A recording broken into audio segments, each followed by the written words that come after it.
is Jose Casanova. I'm a professor here at Georgetown and a senior fellow at the Berkley Center. And it's a great pleasure for me to serve as both welcoming all of you, welcoming especially the co-editors of this great book and the commentators, and welcoming the celebration, the discussion of this new child, right? 3 times reborn already is the 3rd edition, because the world is changing so rapidly that every 10, 15 years you have to simply adapt and basically tell the story again and again. The title of our presentation, of course, is this big question: what does it mean? Is Christianity shrinking or shifting? Very clearly, Christianity is shifting, no doubt about it. It's shrinking in the West, in the more developed parts of the West, and is very much growing everywhere else, in America, in Africa, and increasingly in Asia. And there are clear evidence. The editors are demographers that count heads. This is, if you wish, if you are a Marxist, this is the material base of faith. You need bodies. You need bodies to count minds. You need bodies and heads. So this is the counting of heads and bodies, really, which is without it there is no faith. The Marxists will tell you without this material base there is no economy. Well, this is really demography. And of course, in this respect, there is no doubt that there is a fundamental shift going on in global Christianity. It has been going on now for probably, you could say it has been going on at least, well, all the time, right? History, Christianity has been changing from originally starting in Palestine, going east, going west. Then, of course, after the discovery, the global missions, the global Catholic missions in the 16th, 17th century, global Protestant missions in the 19th century. But since the last 50 years, it's not anymore Western Christianity being missionizing to the other regions of the world, but it's indigenous, native, local forms of Christianity really thriving everywhere. And so the shift is not only heads changing or bodies moving, but actually it's also a radical transformation of Christianity, especially if I'm a European. So for us Europeans, we take it for granted that Christianity is a European religion, of course. It was not born as a European religion, and today certainly is not a European religion. And so we are very pleased to have here the 2 co-authors of the great World Christian Encyclopedia, and they are going to present their work for about 30 minutes. And they are first, are you going to start first? No, first, Gina Zurlo. Again, I'm not going to go through the bios because you have it from the announcement. But Gina Zurlo, again, you have to be a demographer to do this kind of work. So both of them are demographers, both of them, one professor, there's a director of the center at the Gordon Conwell Theological Seminary, but they're also associated with many other centers in Boston University. And Pat Johnson has been in this work for many years, one of the great scholars, demographers of the region. And so it's a pleasure to have both of you here to present your work, and I'm looking forward to the conversation and the commentators. So please, Gina. Good afternoon. So Jose just summarized our talk, so you can go home, actually. That's pretty much it in a nutshell. It's kind of amazing. But we're really excited to be here today and to share with you a little bit of the history of the World Christian Encyclopedia, because this is the 3rd edition, and we want to make sure to place our work in the 55-year history of what we've been doing in quantifying religion. So we'll do a little bit of history and then findings, and then get to this question here: is Christianity shrinking or shifting? So the work of the Center for the Study of Global Christianity begins in 1957 with our predecessor, David Barrett. David Barrett was born in Wales, and he came to Western Kenya in 1957 as a missionary with the Church Missionary Society. He was Anglican. David was a trained aeronautical engineer, and he was doing aircraft design for the British Royal Aircraft Establishment when they assigned him to bomb design and he was a pacifist, so he quit and became a priest. So these are your options: aeronautical engineer or missionary priest, apparently. So he ends up in Kenya in 1957, but what he didn't realize when he got there was that African Christianity was growing by leaps and bounds already by that time, and he was experiencing, in the midst of the breaking away of African Christianity from the mission-founded churches.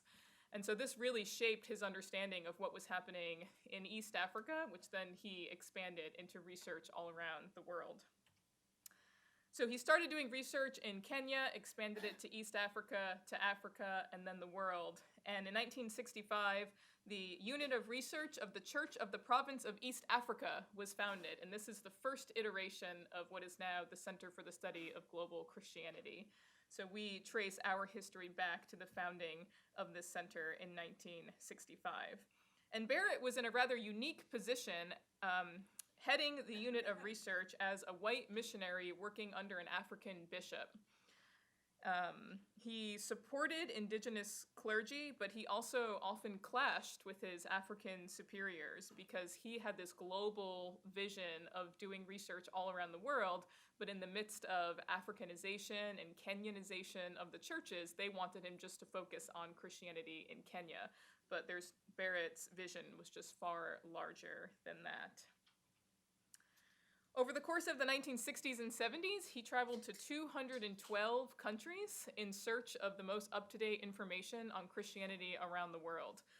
There was only 223 countries at the time, so this was a pretty substantial effort. And these are pages from his actual passports. You can see the different stamps of the places he went.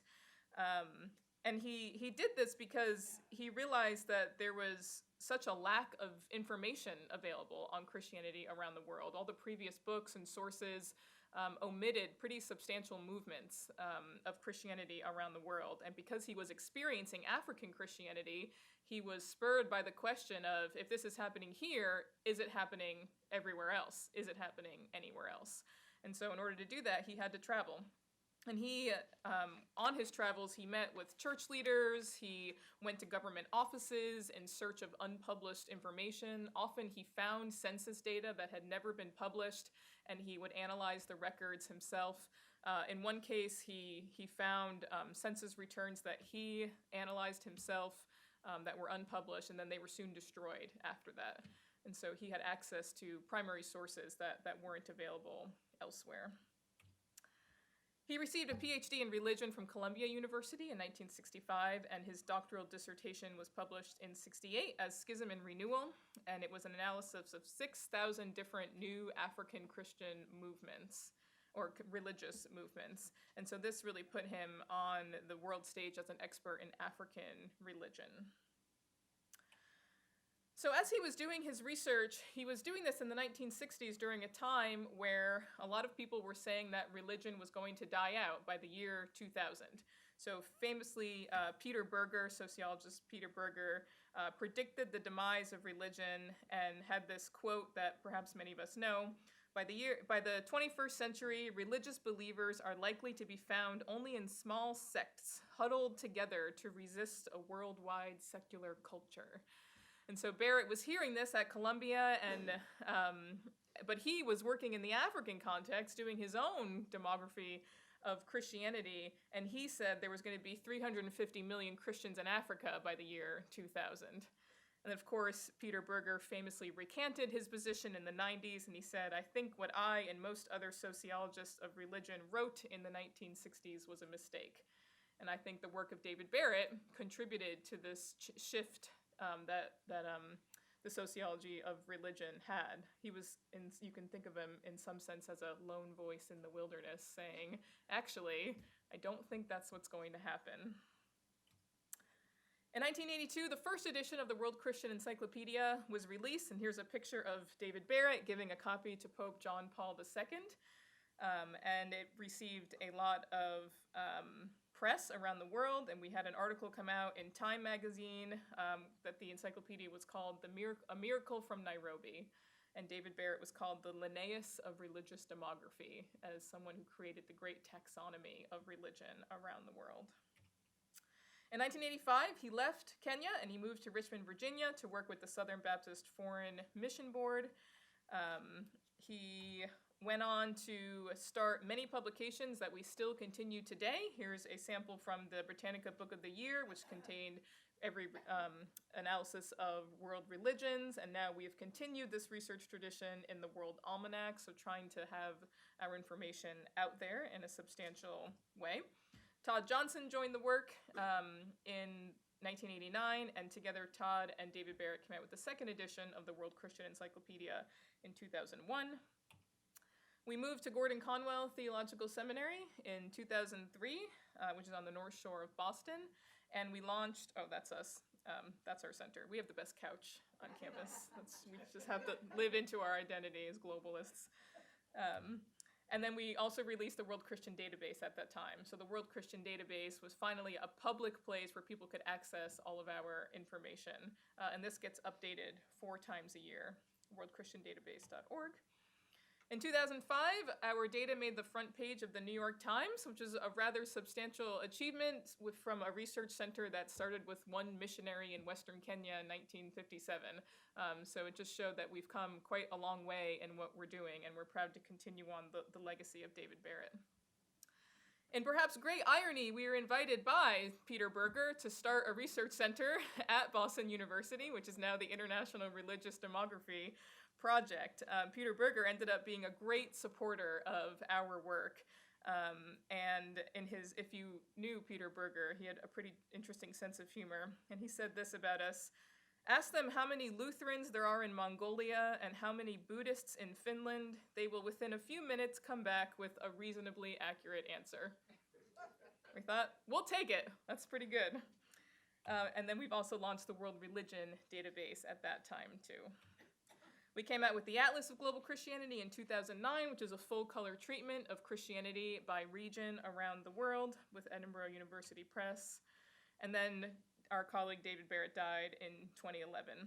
And we include this history just because we want to honor the legacy of David Barrett and the pioneering work that he did that many of us continue to rely on. A lot of his historical estimates and data, a lot of sociologists of religion use today.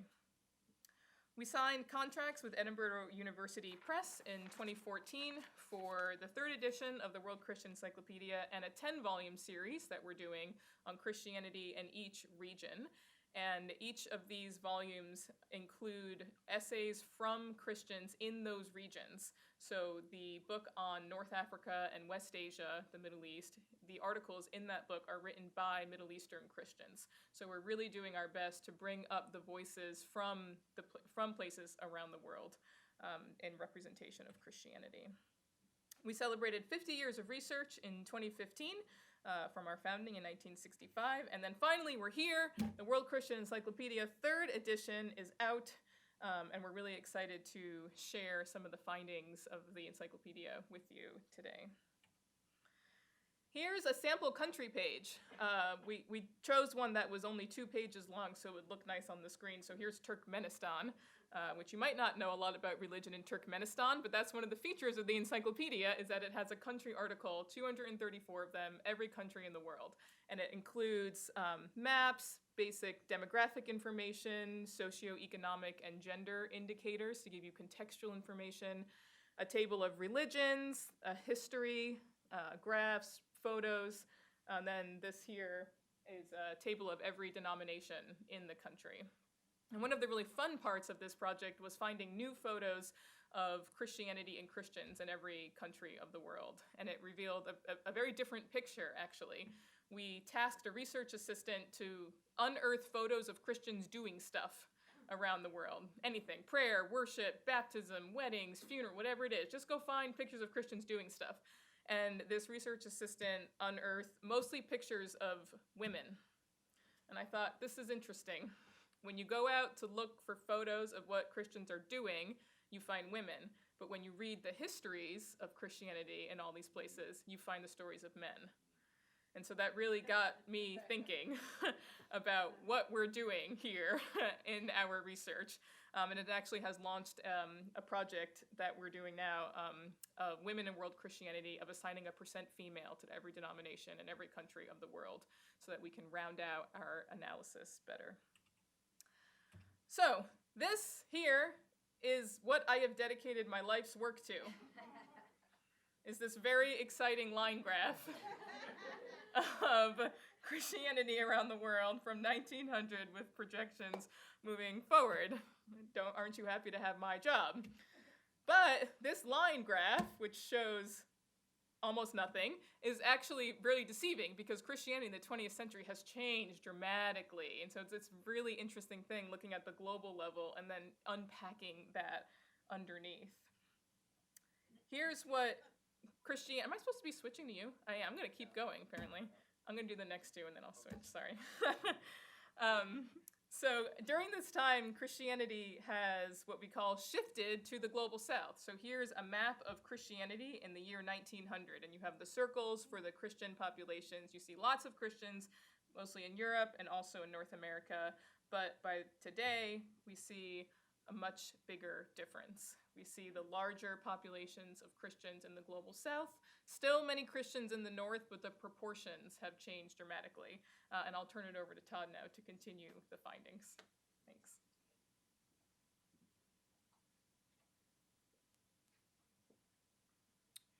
Okay, so now we're going to talk about what we found out and really in its broader context. So we have this shift to the south. If you look at the actual figures, this is what it looks like from 1900 to 2020.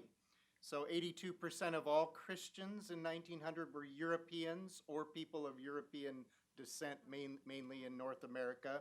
That has shifted. That's the shift to the south, so that only 33% are in the north. And of course, the other side, from 18% in Africa, Asia, Latin America, Oceania, to 67%, which of course is 2/3. And it's continuing. If we actually did do projections to 2050, so you could see it continuing to move. So shifting is there, and maybe we could think about it in other ways too. This is a map of the 10 largest cities, or 10 largest number of Christians by city in 1900 versus 2020, and you see the same kind of shift to the south here with Lagos and Buenos Aires and other places on the list of the top 10 in 2020. So there are different ways that this can be contrasts. And these, by the way, are in the World Christian Encyclopedia, these maps. There's a 32-page full-color global overview at the beginning of the book. And by the way, there is a copy. Our friend Conrad here graciously brought his copy, so we wouldn't have to carry one from Boston. In the back, if you want to look at it a little bit later, that you're welcome to do that. So the question, which we heard a reference to earlier, is Christianity a white religion? It was, obviously, with 82%, but things have changed quite dramatically. And I lived in Thailand on a sabbatical for 2 different times in the last 10 years, and my Buddhist landlord, who was a chemistry professor at Chiang Mai University, which has 30,000 students, it's not a small place, he and I had constant discussions about whether Christianity was a European white religion or whether it was a global religion. And I finally gave him a copy of the Atlas of Global Christianity as a housewarming thing at the very end. And I was just with him a couple of weeks ago, and he told me, okay, Christianity is a global religion. So it took that big book to change his mind. All right, so it's global. It's not white. It's all these different flavors. This is in Istanbul, if you have been there. Wonderful variety, and that's what we're up against. If we look at charts and maps, which again we have in our book, you can see, where Christianity is in the highest concentrations. Of course, this doesn't tell you the actual shift because you need population figures and all of that, but it gives some indication of the strength of Christianity. The statistical strength, you might say, or the higher percentages, and the darker blue is where the percentages are higher. We also do an analysis by ethno-linguistic groups. And this is a kind of a new thing we are trying out using tree maps, which are usually used for your stock portfolio, to see how you're doing. And, a green stock is a good stock and a red one is losing. So in this case, it's just the relative percentage of Christians, which is higher in some families, ethnic families, than in others. So it's another way to look at this. So again, and part of what's happened is that Christianity has changed in even how it looks. So here's something from the 1950s, and here's 2020. So this is probably quite obvious, but it's part of the shift in Christianity from north to south. Another way to look at this is language, and we've done a study of which mother tongues have the most Christians in them. And perhaps not surprising, Spanish is the #1 mother tongue of Christianity today. And actually that change happened just before the publication of the first edition of this encyclopedia. This has been true since about 1980, that Spanish outnumbers what is next, which is English. And of course, this photo has some more significance today than it did when I put it in here. But anyway, so English is the second largest, and we're talking about mother tongue. It's different if you include second language and that sort of a thing. Not surprisingly, Portuguese is actually third, and that's not little Portugal. This is Brazil, of course, that is behind this. Number 4 is Russian, because of the large size of the Russian Orthodox Church and the post-communist rise of the Orthodox. And then perhaps this is the most interesting finding that's current then, is that Mandarin Chinese would be the 5th largest mother tongue of Christianity. Now if you go below this and you look at the change over time, you see European languages going down the list and African and Asian, Latin American languages going up the list. So it maybe wouldn't surprise you. A language like Korean is on its way up, has been for a few decades now. So that's one way to think about this, is language. Now, we also, in trying to answer the question about shrinking and shifting, it's helpful to look at continental totals. When you look at Africa, on the left is 1910. Green is Islam or Muslims, and brown is ethnic religionists, and then blue is Christians, and those are the dominant colors here. So you see a remarkable change in what's happened in the last 120 years in Africa, especially sub-Saharan Africa, big changes in Christianity. And it looks like this on a graph, the whole of Africa. So about 9% Christian, and just about to pass, that's back in 1900, just about to pass the 50% mark, probably any day now. So that's what it looks like on a graph. If you do a particular country like the Democratic Republic of Congo, there's been a marked change over the century from virtually no Christians to most of the population being Christian. And we can do, of course, each of these countries in change over time. You can see how dramatic it can be. Asia, of course, Asia is the land of religions, all different kinds of religions. We tried out these circles as a way to kind of compare, and you can see Christianity, 8%, one of many different religions in Asia. And there's been changes over time. Islam has grown faster than the others over the last 100 years or so. So that is part of what it means to look at the Asian context. And this graph was perhaps less impressive, but from 2% in 1900 to about 8% now. But 8% is a lot of people, so that's another consideration. Europe, of course, Europe, you have a gradual decline, but there is one interesting thing on this chart, and that's kind of a decline and then a dip up and then a decline again. And that dip up is the collapse of communism. Europe, or I should say Russia, is included in the United Nations classification of Europe. And so you have resurgence of orthodoxy, which pulled the graph up, I guess, but now we have a continuing decline in the future, which is secularization, but it's also immigration. It's a number of things. It's changing demography, religious demography. Yeah, yeah, yeah. And then Latin America, we have perhaps less change, but there's been some internal changes, and that is the rise of Protestants, independents, Pentecostals, evangelicals, all different ways of talking about it within what was a largely Catholic context. And the decline doesn't look quite as impressive here. There is some decline, and this is, again, secularization and immigration of people from other religious backgrounds. Both of those things happening. Northern America is a little different story. We have diversity here, often called the most diverse place, but I think it isn't the most diverse place. Singapore is, as far as any country goes. But there's diversity here, and there's different kinds. We have people from all different backgrounds of religion, and we have a growing non-religious community, which we divide into agnostics and atheists, and trying to understand who is in these different categories. And this decline, you can see here, this is the shrinking, by the way. I should use the word shrinking. A shrinking percentage, okay? A declining percentage here in Northern America. Oceania is a different story a little bit.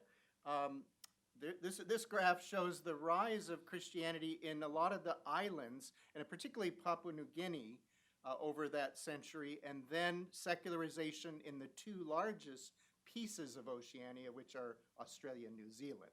All right, so that's why that graph looks a little bit strange here. And here's Papua New Guinea. So another situation, I think about 4% Christian in 1900 to 95% Christian today. 800 languages, okay, in Papua New Guinea. So a lot of variety there. It wouldn't be good to get all the way through this without also mentioning West Asia, which is experiencing a different phenomenon, and that is the exodus of Christians. So about 22 or 23% Christian in 1900, and down about 5-6% now, on its way to 3. No one knows exactly, but people on the move because of war and all sorts of things. Here's Turkey, by the way.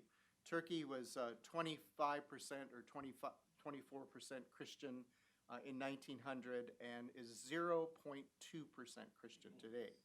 And of course, right at the beginning of this period is the Armenian genocide. So this has been a tough 100 years for West Asian Christians, of course, and that's where Christianity began.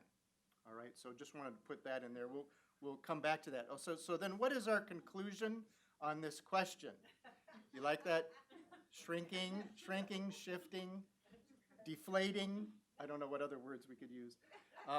So our conclusion is actually pretty straightforward, maybe not all that surprising. We do have shrinking. Shrinking is a term you can use in Europe, in North America.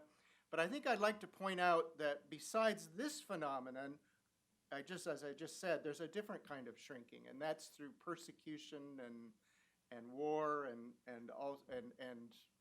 people needing oil in most of the rest of the world and having that as their highest priority in dealing in this region.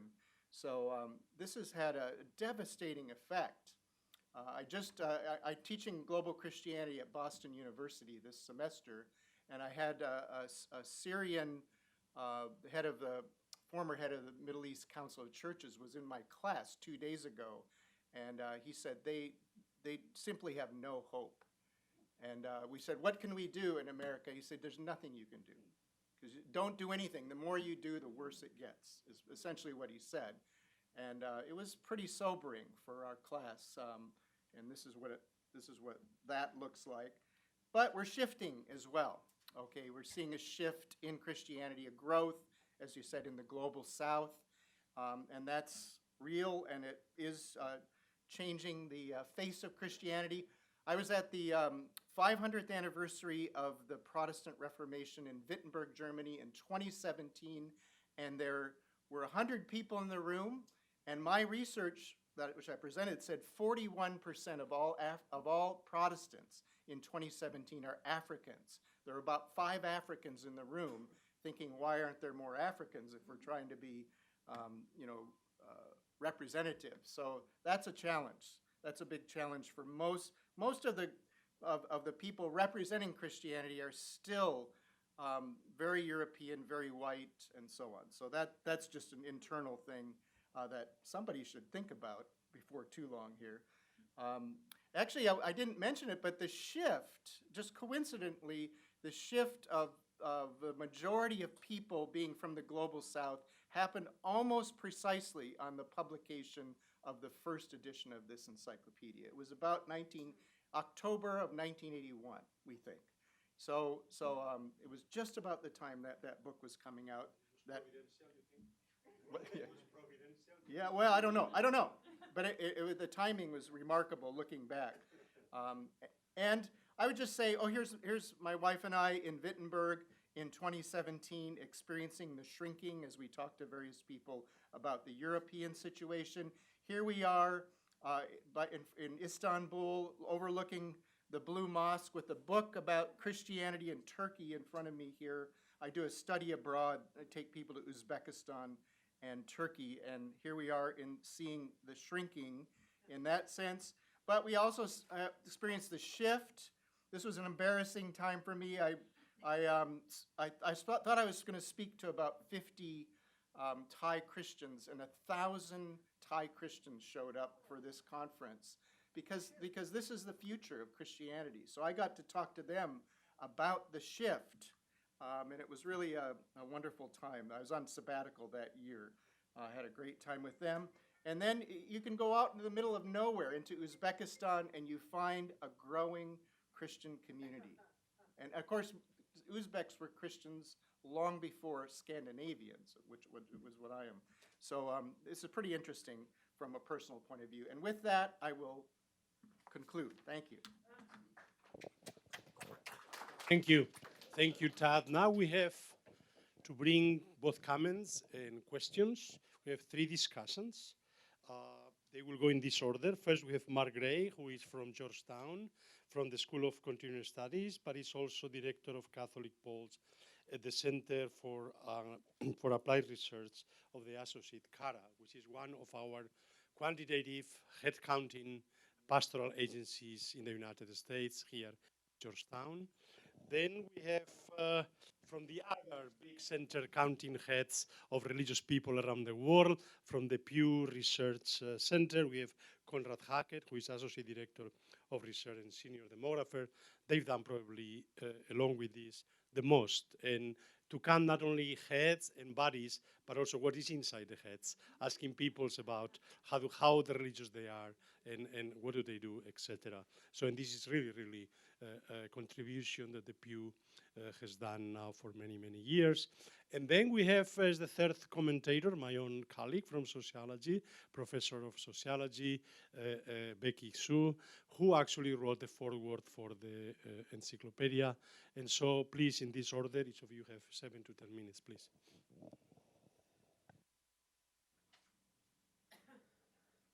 Thank you. I'm a political scientist who uses survey research most often to study Catholics. So my comments are within that framework. I have always used this encyclopedia. It's been invaluable to me. In the opening of this edition, there's 3 phrases that are really valuable to me as a researcher, and that's dedication to the numbers, the fact that every denomination in every country of the world was contacted for new information of their affiliates, and it's a starting port, not a final word. And we're a little bit spoiled in Catholicism because the church collects data by diocese and then by country, but if you work with those data, you know that they're imperfect. There's variations in how that is collected. So the Encyclopedia and Pew and Conrad's work have always been really important to me in the sense of we try to triangulate things. And the Encyclopedia is one of the places I've always started. It must be incredibly difficult work. There are all kinds of methodological complications that can come up, but I think it's the best that could be done, given, that you can't go out and ask every person in the world what their religion is.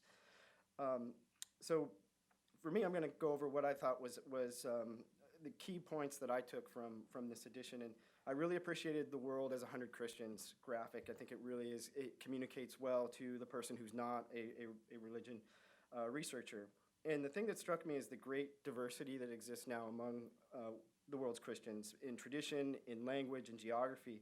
And I think it's interesting that you could pick two randomly selected Christians from around the world, and they probably wouldn't be able to communicate with each other because of the different languages. At the same time, I think that there are some commonalities, and certainly missionary work has been very important to evangelization in the spread of Christianity. But a lot of the story in the 20th century, especially post-World War II, has to do with differences in birth rates, and more important, the one thing that often gets forgotten is life expectancies, rising life expectancies in parts of the world. So there was a quote after a study that Conrad worked on in Pew that talked about this global shift, and this is from a reporter who I won't name, but they wrote in a major publication, "Christians remain the largest religious group in the world despite their population migrating from Europe to Africa, Asia, and the Americas, according to a new study." Now, of course, Christians in Europe didn't pack their bags and get up and move to other places around the world. This is a different kind of dynamic here, and like I said, a lot of it is missionary, and part of it is demographic change. Some of the commonalities that struck me is, in terms of someone interested in Catholicism, is nearly half of global Christians are Catholic, and that half are in Latin America or Africa, and that's expected to grow. 2/3 reside in urban areas. Someone who studies this, I would never, that was a surprise to me. And then the quality of life indicators. So comparatively speaking, these are quite high in the world today in terms of 89% are literate, 86% have access to safe drinking water, 66% have access to doctors, 65% to secondary education, and 55% live 75 plus years. All those things did strike me as, again, as someone who uses survey research, as being better than I expected, better than I thought. And for me, there's definitely two emergent realities here. There's two stories.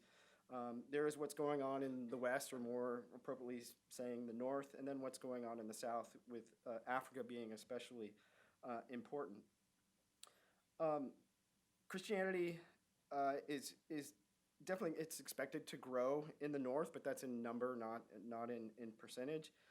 At the same time, I think there's a headline here, and it was in Conrad's work previously, and it's here as well, that non-religious are expected to decline as a share of the world's population.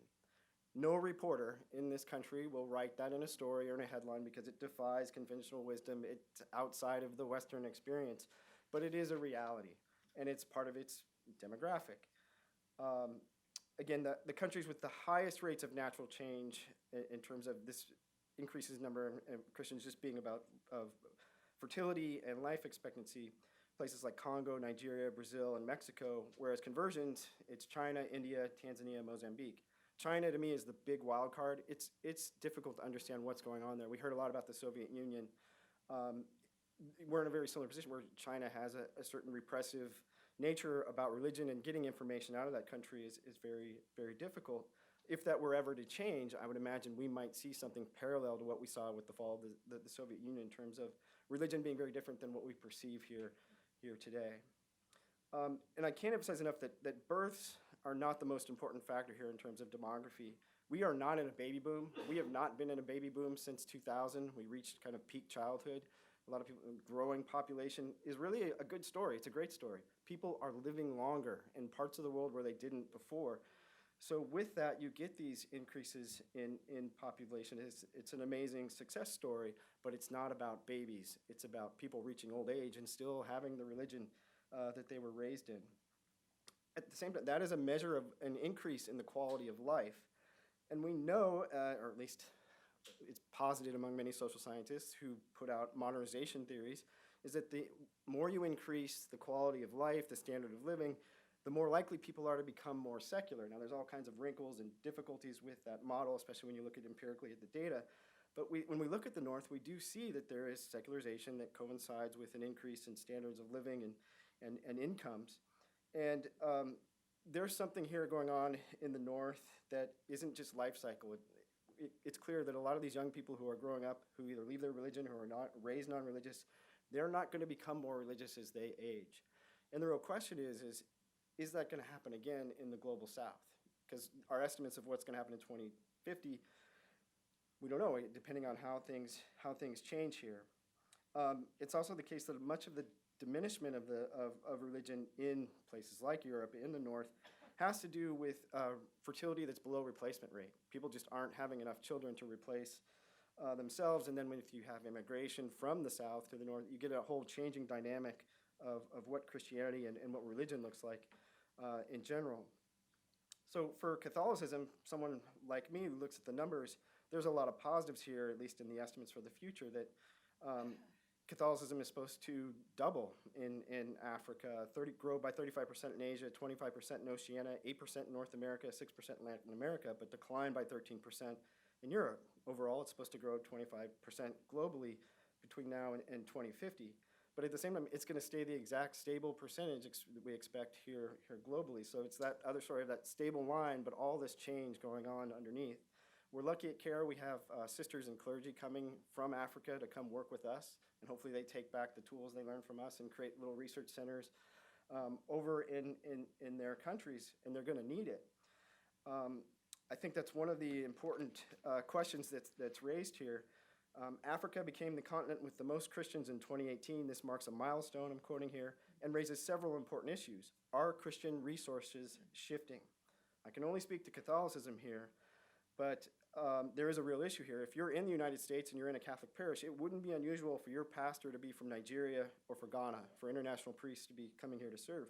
There's going to be a point at which those priests are needed back in Africa. You could argue that's today. There are 17,000 parishes in Africa. That's about the same number of parishes here in the United States. 5% of their parishes in Africa don't have a resident priest pastor.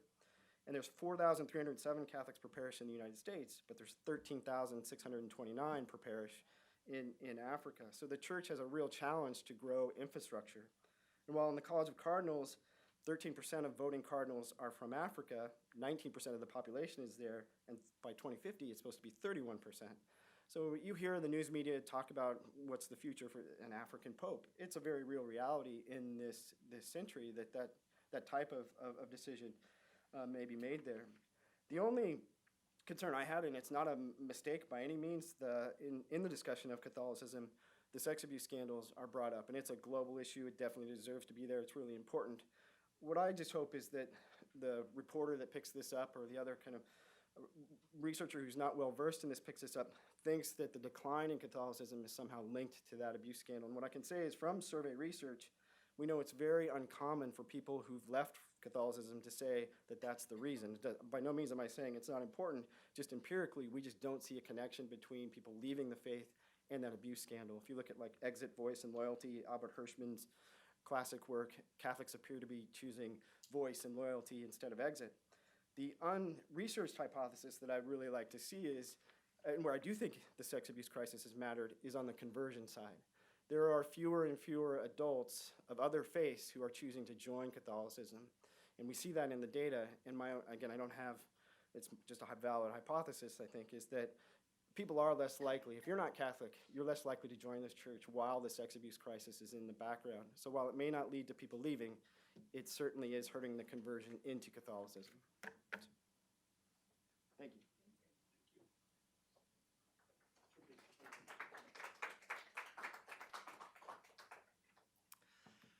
Years ago, as a graduate student, I had the chance to work with Becky and a couple other students at Princeton evaluating the second edition of the World Christian Encyclopedia.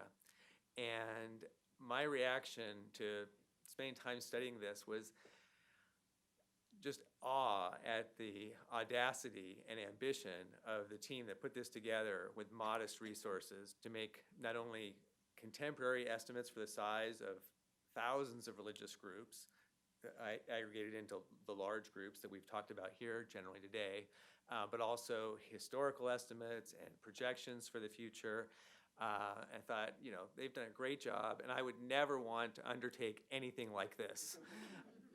And then a few years later, I came to Pew Research Center and had the chance to do some work that is quite similar and to benefit from the generosity and collegiality of Todd initially and then Gina later on when she joined the project. And so it's an honor to be here today to reflect on this broad project. Looking at when I was preparing to make some remarks today, I looked not only at the impressive new volume that has just come out, but also the previous volumes. And I want to congratulate Todd and Gina for continuing this great tradition, for the new things that are there. I could spend all of my time talking about what an incredible project it is to collect so much data and how valuable it is. But let's just take that for granted. Mark's already picked up on a lot of that. And I want to emphasize two things that I found from looking at the collected body of these three volumes. Each volume looks forward about 30 years into the future, as well as focusing on a focal point for some recent estimates. And the first thing I noticed, the first point, is that there is remarkable consistency in terms of, broadly speaking, where each volume anticipates the world is headed in terms of the trajectory of country populations and religious populations. And so, broadly speaking, they're not huge surprises. They correctly anticipate the way things are headed. And I think a lot of that has to do with the savviness of the people involved in the project, not getting caught up in these predictions of religion's demise that were so prevalent in the 60s and 70s and being more in tune with what was happening on the ground, as Gina talked about. And also the fact that being wedded to the data and the way that country populations are changing grounded the project in a demographic reality. And there's a lot of things that are hard to predict, but demography has some really nice characteristics. Most people stick with the religion they're currently in, and we know a lot about how many people there are of given ages around the world, and 10, 20 years from now, most of those people will still be alive. We have a pretty good idea about how many children they're having, so we can do a reliable job of anticipating a lot of population trends, and that's part of the stability that's built into these projects. But the second thing I want to talk about is what is so challenging for all of us who try to anticipate change in religious populations, and that's patterns of religious switching. And so in the work that my team does at Pew and in the data that are here, I think the ways that surprises have emerged compared to the early volumes and may emerge in the future is how patterns of religious switching diverge from what was expected. And to be concrete about this, I want to talk about the US and China. So if you look back to the 1982 volume, the first World Christian Encyclopedia, it anticipates that in the United States there would be a decline in the share of people who identify as Christian and an increase in the share of people who identify with no religion. And that's exactly what happened. It just happened to a greater degree and a little faster than was anticipated before. What's even more striking is the pattern in China. So the focal year for the first volume was 1975, kind of the end of the Cultural Revolution in China. And at that time, in the first edition, the estimate was that Christians made up 0.3% of China's population, and by the year 2000, were expected to shrink to 0.1% of China's population. If you look at the volume that has just come out, the estimate for 1970 has actually been revised downwards to 0.1%, but the new estimate is that 6% of the Chinese population was Christian in 2000, and the projection is that that will rise to 15% by 2050. So a totally different pattern than was present there in 1970. And then conversely, the expectation in 1970 was that other types of religion would become less common in China and that there would be an increase in the share of people who identify with no religion. And now the opposite pattern is predicted, that there will be a decline in people in China who identify with no religion.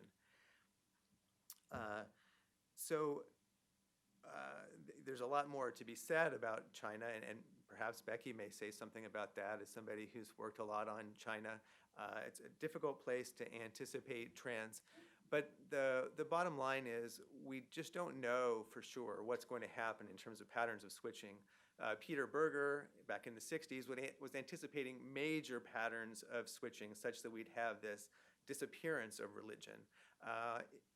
That didn't happen, of course. However, it may very well be that when it comes to Christian populations, some of these projections may not quite be right, because we see that in many countries with large Christian heritage, European countries, Australia, New Zealand, there's certainly been a decline in religious practice, and in many cases, a more rapid move away from Christian identity than was anticipated. So I think the patterns of switching will be the really interesting thing to watch.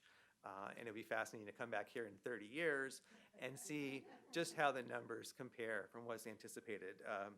By the way, globally, the pattern in 1970 that was anticipated, or 1970 volume came out in 1982, the expectation was that Christian numbers would decline a tad as a share of the world's population. And even in the current volume, that's the trend that's anticipated for the 20th century. And then in the 21st century, it wasn't too clear from the line Gina showed, but there's a expected increase from about 32% to 35% of the world's population being Christian.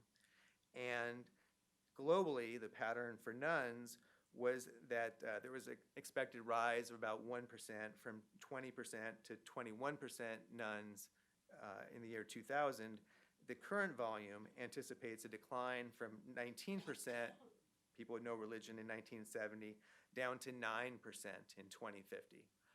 So there's a marked shift going forward in this century in this volume of predicting, more Christians, fewer nuns, and that's in line with the projections we made at the Pew Research Center. But I do think that we're just not sure about how things will work out with regard to switching patterns. So thank you again for producing this wonderful volume for us all.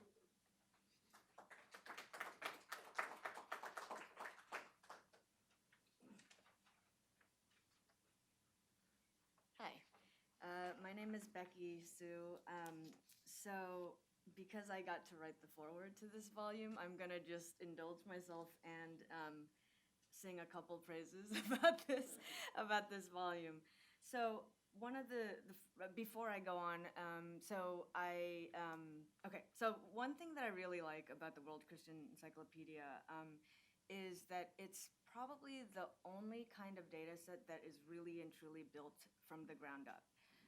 This network of clergy and church leaders around the world, where they're able to get the information and that I guess David Barrett put into place, is I think incredible, and it provides a really important balance to the rest of the sort of global religious data that we usually get from surveys, which are designed from the top to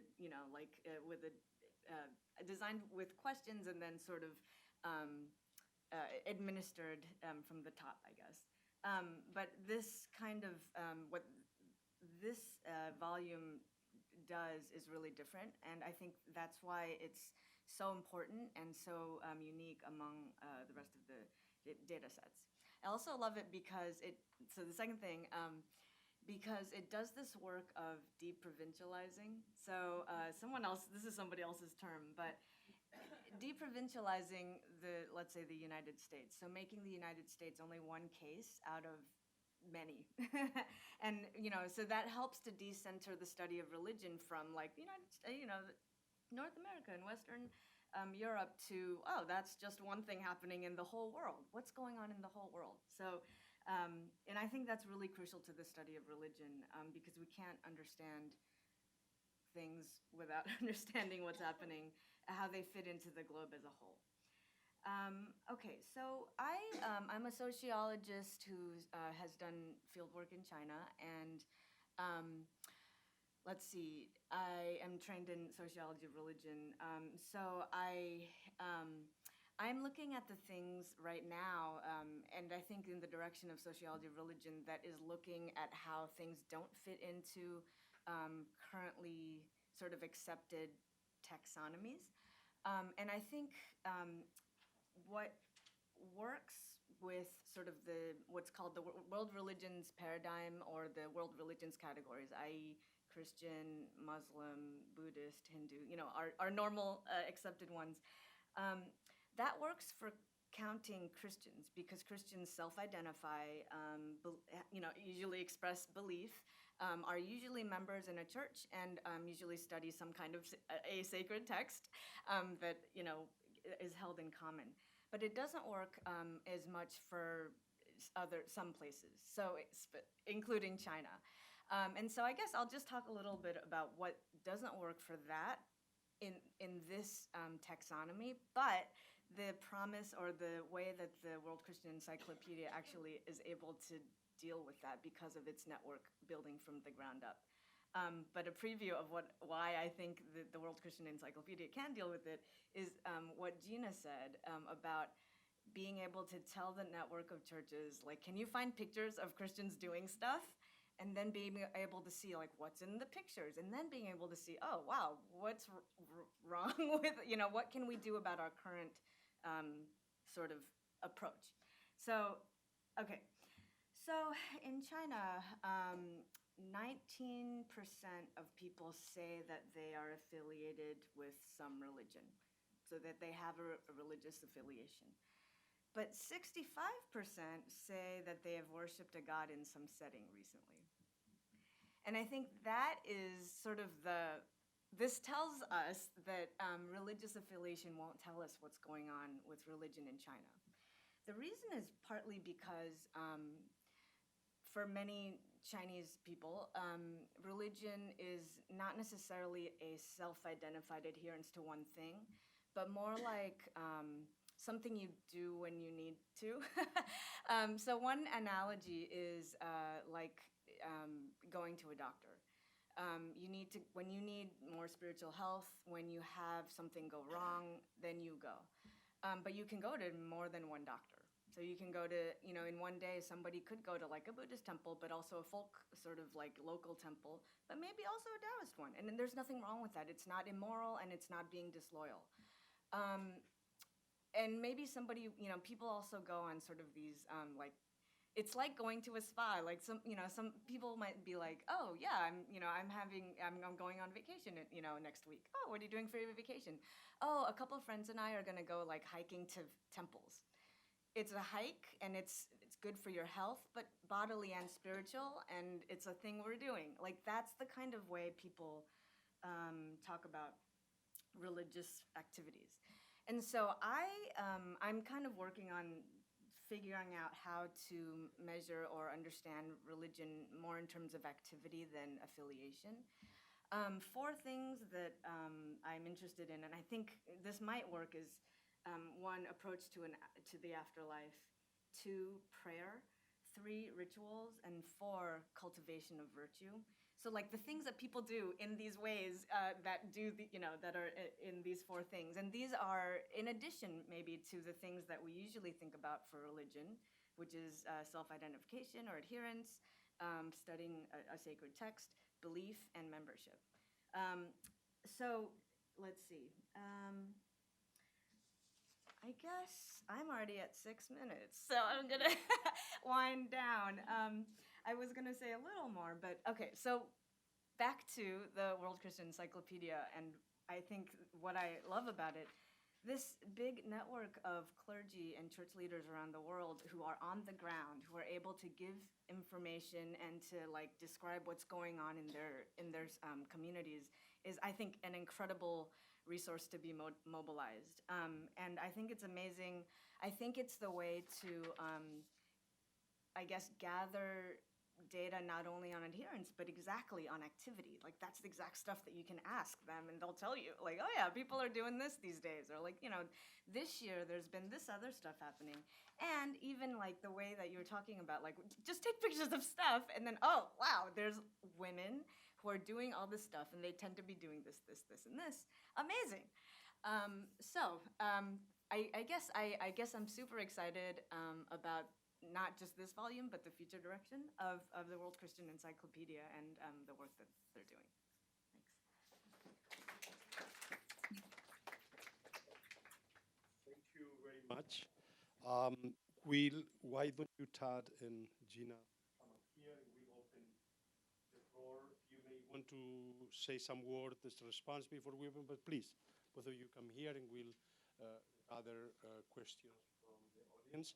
I just wanted to make 2 points. First, one, of course, is that each of these taxonomies also hides such a variety. I mean, Christianity, I mean, it's not only the old Orthodox, Protestant, Catholic, but within each of these, as you know, there are what about, how many Protestant denominations in the United States?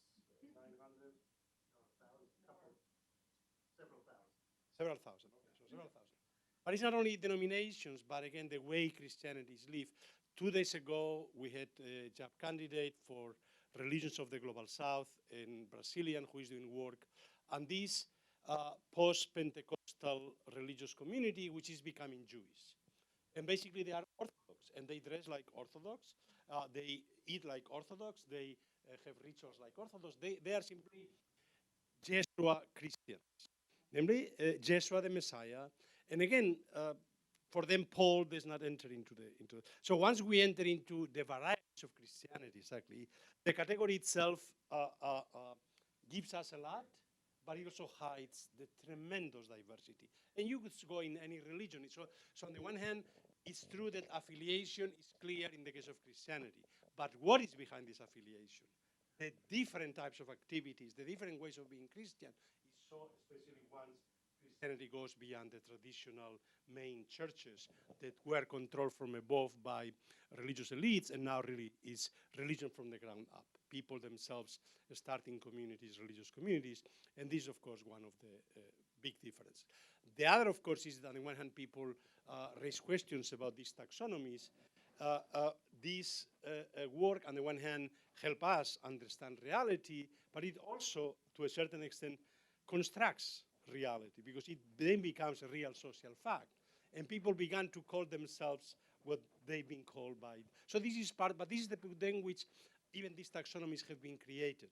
Unlike those theories that say these taxonomies, these isms, the word religious, have been created precisely by scholars in Orientalist departments in Western universities. No, it's much more complicated. It's people on the ground adapting certain names, changing others. And this is part of the ongoing process of how people call themselves. So denominationalism is a key issue, not only for Protestants, because there were so many Protestants that had to define how do you denominate yourselves.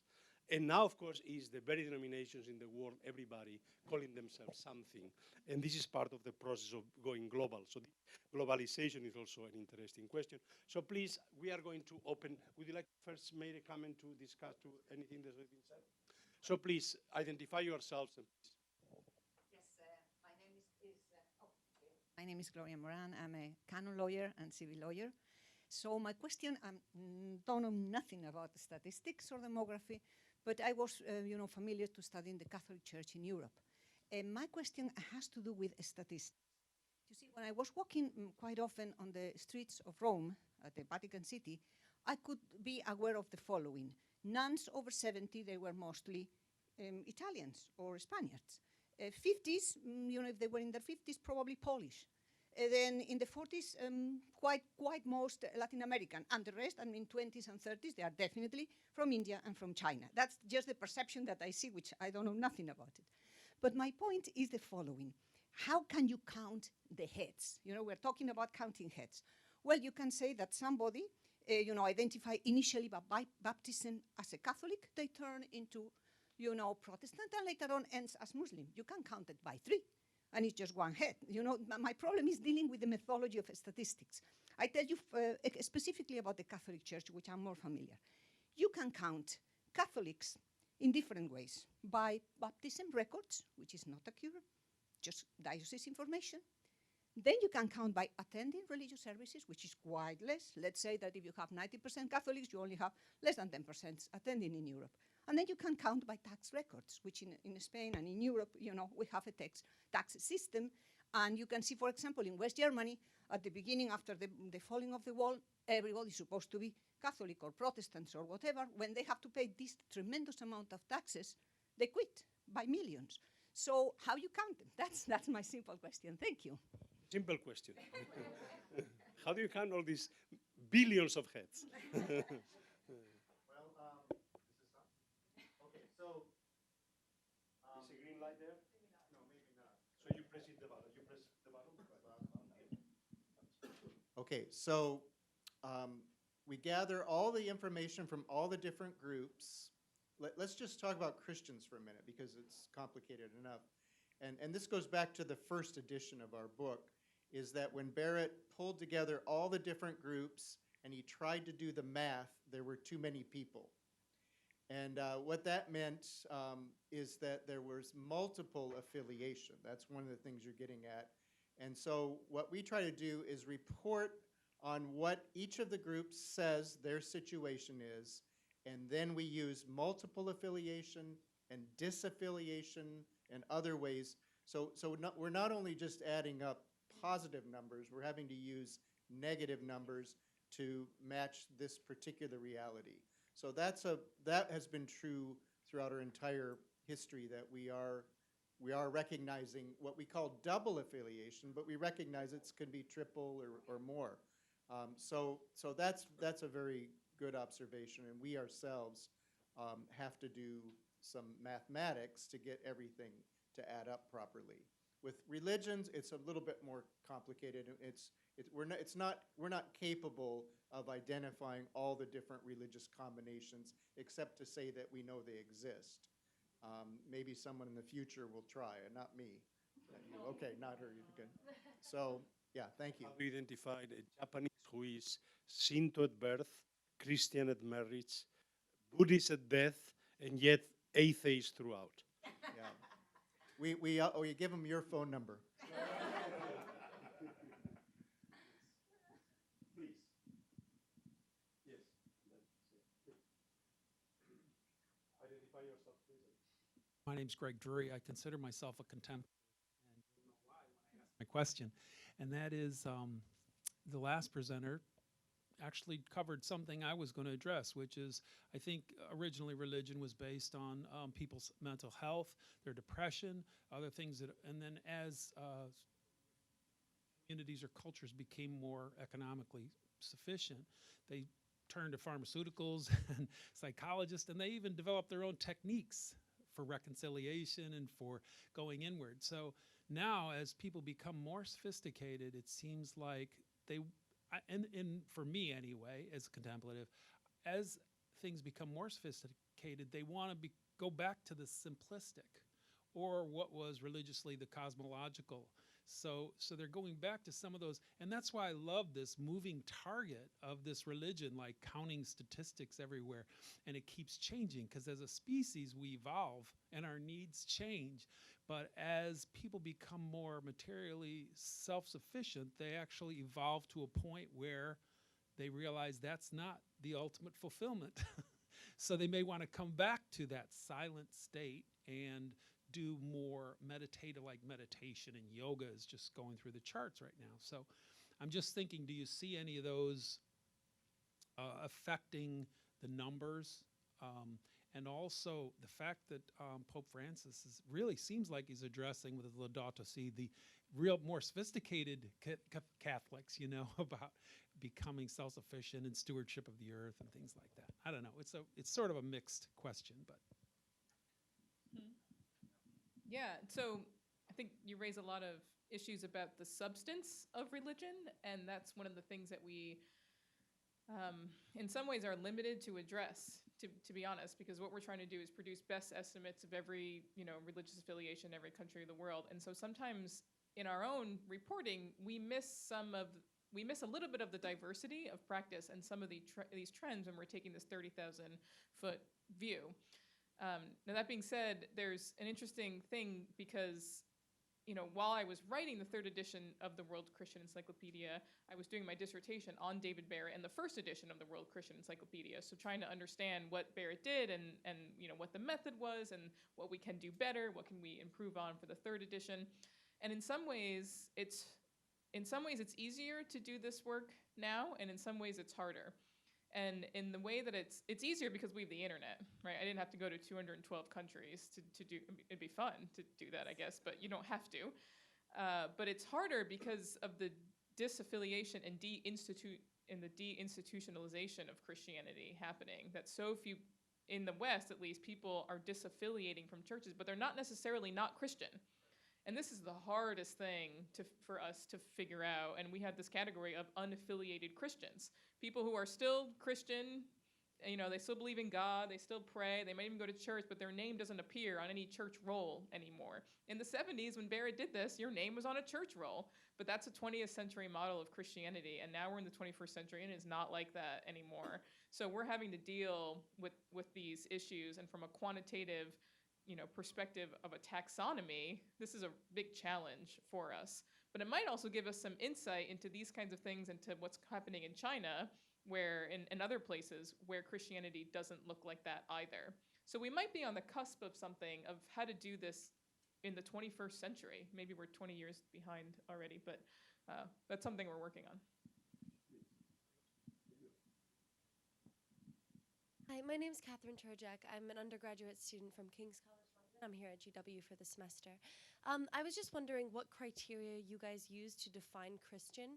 For example, like you clearly include Catholic and Protestant denominations and stuff, but for example, Mormons in North America or Mormon missionaries in Africa, is that included? Why not? What criteria, where's the line of what is in and out of Christianity? So we use self-identification. If you call yourself a Christian, you're a Christian. And we're not going to make a theological judgment as to whether or not that's true. That's the theologians or the philosophers. Someone else's job is to figure out who is in or out. It's way beyond me. And that was one thing that set David Barrett apart. He was a missionary. He actually cared about people becoming Christian.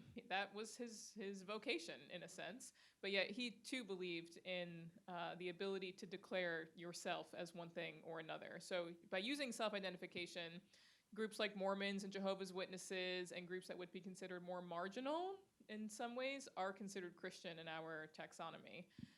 And Mormons and Jehovah's Witnesses fall in this independent category. So you have Catholics, Orthodox, Protestants, but there's a whole other sector of Christianity that doesn't consider itself Catholic, Orthodox, or Protestant. And that's where a group like that would fall. So self-identification is the standard that we use.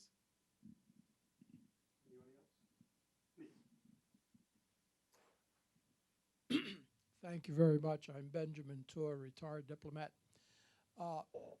First, I was really surprised by the large number of Christians in China. When you're talking about 6%, that's about 100 million people, if my mathematics is correct. And if it's going to go to 15%, that's over 200 million, which is a phenomenal number.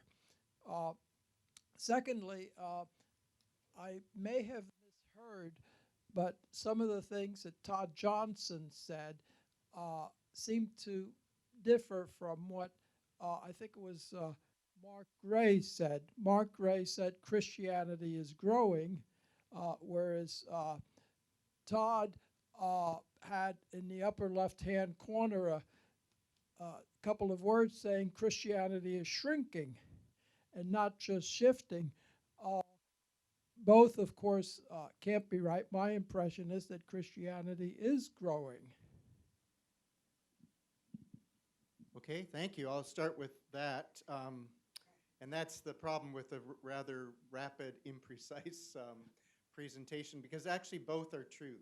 Christianity is shrinking as a percentage and growing in population. It can also shrink as a percentage and shrink as a actual number too. But in many of these cases, the numbers are increasing, but the portion of population is decreasing or shrinking. So shrinking is a kind of interesting word because it can go in both cases. So they can both be true easily because world, you know, or not world, but population of a particular area can be increasing and your proportion can decrease while you're increasing in number at the same time. So they can both be true. But much of what I showed had to do with proportions or percentages. And that was just what I chose to show. But we could have gone deeper and talked about actual numbers and that sort of a thing. China, you know, I mean, it really goes back to who we've been talking to in China and trying to get a handle on different pieces of the China puzzle. So we were talking to Catholic scholars. That's one side of it. We were talking to the TSPM, or the Protestant side, you might say. We were talking to the house church leaders, independents, who have just sort of built a new taxonomy of their own, for their own understanding of who they are. And then also a very large ethnic presence among non-Chinese. Many have been Christians 100 years or longer. They're often not mentioned. They are smaller in population, but all of those pieces come together to make what is called Christians in China. There's actually more to it than just one of these pieces. So trying to put all those together, we came up with what we thought was the best estimate for where things are right now. And what's interesting is that, you know, in one way we do this because we just enjoy counting people, okay? And we get done counting and we put a number out there and then it's all over the news. And we didn't even think about that, you see. I mean, or we're not supposed to think about that first. Like, will anybody be upset or will they, whatever. I mean, we can't really control that. So most of our numbers go out and people just say, yes, yes, I already knew that. And then occasionally something comes out which has a huge impact. And we've just done the best we can with the tools that we have. And I think I enjoyed what Conrad said because we really don't know. You know, in this case, we're not 100% sure, of course, about what the situation is. We don't know where it will end up, and it's okay. I mean, we just have to be able to offer something. So, thank you. As a survey researcher, I run into the Catholics who call themselves evangelicals, the unaffiliated who call themselves evangelicals. But what's really more fascinating to me, and maybe it's just in the US and Europe, is the demise of Protestant, of people self-identifying as Protestant or even traditions. Do you have any sense of where that's headed, where people are just, I'm a Christian, and not really understanding that label or identifying with it? Yeah, I mean, this is important to us because we talk about self-identification being an important principle for religious categories to the best of our ability, but we also see self-identification below that, or at the lower traditional level, different traditions. So we are watching that, and in fact, our independent categories are increasing partly because of that. People say that's what we are, and in fact, I went to, you know, back to the example of the Church of Jesus Christ of Latter-day Saints. I actually went back there. We used to call them marginal, and I never liked that term myself. I felt like it's, you know, pejorative rather than descriptive. And I was the only non-Mormon among 300 Mormons, and I kind of apologized for calling them marginal. And they actually said to me, it's okay, we think you're marginal too. So that went well. But I said, well, what are you? What are you? And they said, you know, we're independent, just like the disciples of Christ and others, because Joseph Smith actually knew the Stone Campbell movements in Ohio at that time. They were all at least colleagues, and they were doing sort of the same thing. You know, restorationists. Let's go all the way back and get things right. And so they were actually quite happy to be considered independents in that context. So that's pretty important to us, and we're trying to be faithful to that.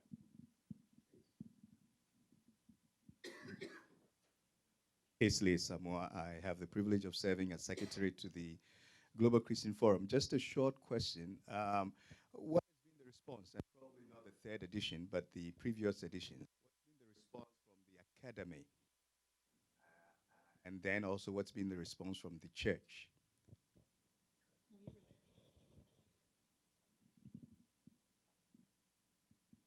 Well, I think it's, yeah, I mean, we're an ongoing project. We put out different books. We've got a database that's cited, you know, over time. So, Yeah, actually, yeah, okay. I had to think.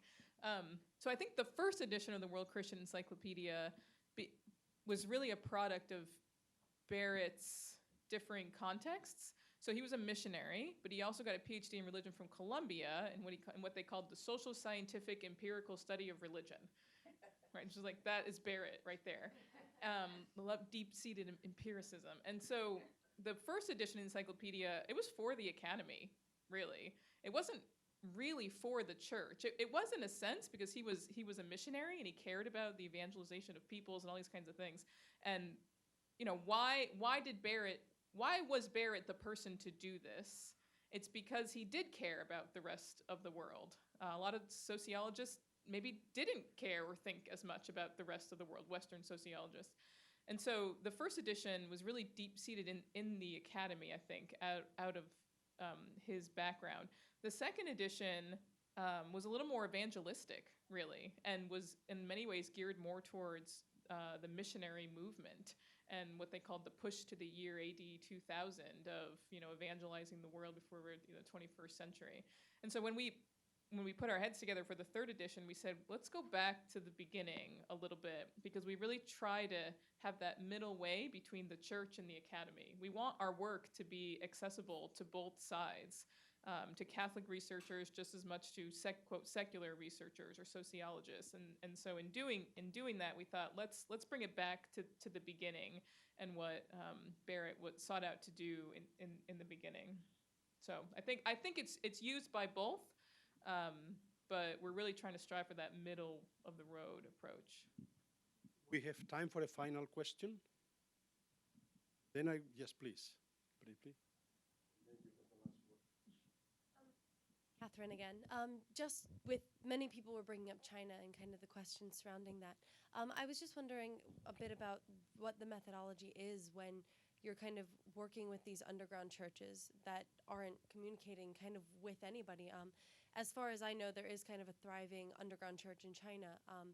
And I was just wondering how in the world do you even begin to quantify that or discover it when the whole point is to not be discovered, or in countries like North Korea, or just kind of how you guys go about that?